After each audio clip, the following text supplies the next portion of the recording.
when you're on American Idol and you got other great singers, like a friend of mine, Elliot Yamin, who I freaking love.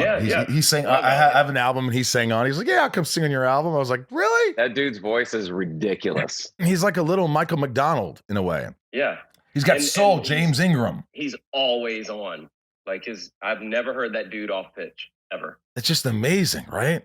Yeah. We always do that. I'll keep what a great dude. Oh, be karaoke. I'm not in love anymore, baby. We jam that.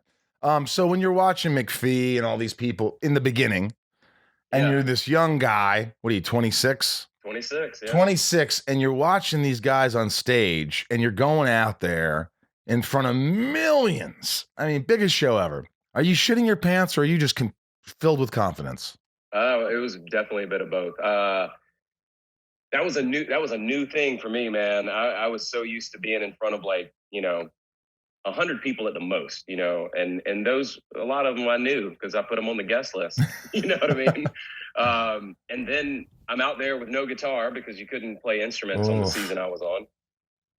I'm used to being with my band, and I had backup. And then I'm out there naked, 15, 20 feet from the band, no instrument.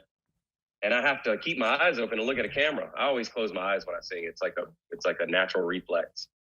I have such bad ADD. If I see anything that distracts me, or someone's talking or trying to get my attention, lyrics out the door. Are we brothers? I think we're brothers then, because that's exactly what happens to me. Dude, I just can't. I can't do it. And so I close my eyes a lot, but I had to force myself to look at the camera and find the camera, and it was so awkward for me. Were you calling your wife going, were they crazy eyes? Were they okay? Were they sexy eyes? What kind of eyes was I giving the world? I think they were sexy crazy. Okay, thanks, honey. Yeah. I didn't really think about it much. As a matter of fact, I go back and there were still times I had my eyes closed. They were always like, no, you got to find the camera. You got to look at the audience. You got to think about the people at home on the other side of the TV. I'm like, man, I'm just trying to get through this song. Yeah. Isn't there a part of you that wants, you probably won't admit it, but I think I would. Not to be a dick, but I'd feel better if the person ahead of me just fucked up a little bit at least. Just kind of fucked up. Please fuck up. Then I'll feel better. You're secretly waiting for it. You're like, yes. Give me something. Yeah, you want McPhee to miss a beat or forget a line or fuck up. And you want it, kind of, right? Because you want to win. It's like... And if they're good, and if they did great, everybody up before you, and you're the one that's the first one, you're like, man, hopefully the next person fucks up too. Yeah. Or if you're last and you're like, oh my God, Yamin crushed. Taylor Hicks just crushed with us. Dude, I mean, are you still friends with those guys? I still keep in touch with Elliot. I actually ran into Elliot in the airport in Vegas last year before everything. Just had a baby. With, tits up. Yeah. Ace lives 10 minutes from me. He's in Nashville now. I haven't talked to Taylor in a while, but I keep up every now and then. I get a text from Bucky, and everybody's doing their own thing, and we always talk about getting together, and it never happens because everybody's got their own things going. But do you remember the first time I met you? I felt like we met at the Beverly Center. I think you're right, and that would make sense because I love malls.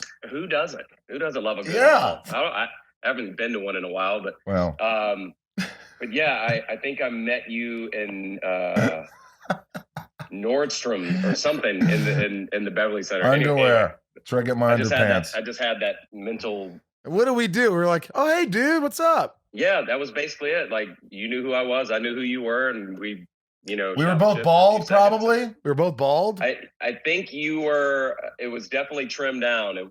I don't know if you were fully bald. In between seasons, yeah, you were in between. Did you have to shave? Oh yeah, shave me every morning. In fact, I didn't know that. I mean, I still would have done it. I was broke, but they would shave my head with an electric first to get anything, and then straight. I had there couldn't be a hair on my head, my ear, anything.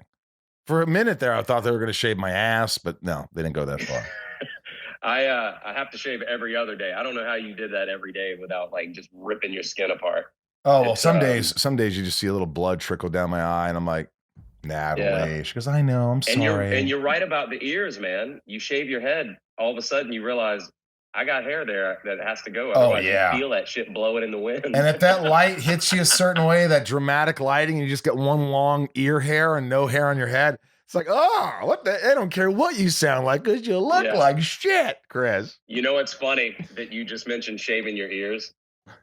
When I was on Idol, I was in the bathroom shaving, and it was right before I went out. And I decided that day that I'm going to shave my ears with my razor. And it cut right there, and it would not stop bleed. Like, it was just gushing. I was like, what the fuck am I going to do? I had to super glue my ear to stop the bleeding and like cake makeup all over. Were you thinking about it while you're singing? Yes. My fucking ear. It's bleeding. This is when I'm pushing. I'm like, I'm probably gushing blood right now. I know. We're just so aware, self-aware. I mean,